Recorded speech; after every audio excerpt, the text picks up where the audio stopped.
Hello friends, new down ஹாலுக்கு வெளியில் பார்த்தீங்கன்னு சொன்னால் அப்படியே கரையோட நீட்டுக்கு நிறைய ஓவியங்கள் நல்ல வடிவாக வரைஞ்சி வச்சு விற்று கொண்டிருக்கணும். முன்னுக்கே பார்த்தீங்கன்னா விக்டோரியா பார்க்குறதுக்கு நாங்கள் அங்கெல்லாம் போக தேவையில்லை. நியூ டவுன் ஹால் வாசலோடி அப்படியே நீட்டுக்கு நல்ல வடிவான ஓவியங்கள் எல்லாம் வரைஞ்சிருக்கு ஃப்ரெண்ட்ஸ்.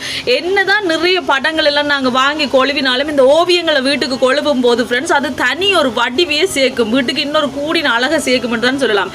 எனக்கு சரியான விருப்பம் இந்த ஓவியங்கள் எல்லாம் வாங்கி கொழுவணுமெண்டு. ஆனால் இப்போதைக்கு இல்லை, ஒரு டைம் கண்டிப்பாக நானும் வாங்கி கொழுவேன். உண்மைக்கு நல்லா இருக்குது பார்த்தீங்களா, இயற்கையாக அப்படியே இயற்கை காட்சிகள் எல்லாம் கூடுதலாக வரைஞ்சிருக்கிறோம். யானைகள் எல்லாம் இந்த காட்டில் நிற்கிற மாதிரி அப்படியெல்லாம் வரைஞ்சிருக்கணும் ஃப்ரெண்ட்ஸ். நீங்கள் கேட்குற மாதிரியெல்லாம் வரைஞ்சி கொடுப்பீங்கன்னா பார்க்கவே எனக்கு அப்படி அந்த இடத்துல இருந்து வரவே மனசு இல்லை. அப்படியே நீட்டுக்கு போகிற நல்ல தூரம் மட்டும் அங்கே நீட்டுக்கு மட்டுக்கும் வரைஞ்சி வச்சு விற்று கொண்டிருக்கிறோம். இங்கால பக்கம் ஒரு அண்ணா, அங்கால பக்கம் ஒரு அண்ணா, அந்த மாதிரி நிறைய பேர் வச்சு விற்று கொண்டிருக்கணும். கண்டிப்பாக நீங்கள் போனால் அவங்களுக்கு சப்போர்ட் பண்ணுங்கள், வாங்குங்க. சரியா? வீடியோ பிடிச்சிருந்தா மறக்காம சேனலை சப்ஸ்கிரைப் பண்ணுங்கள்.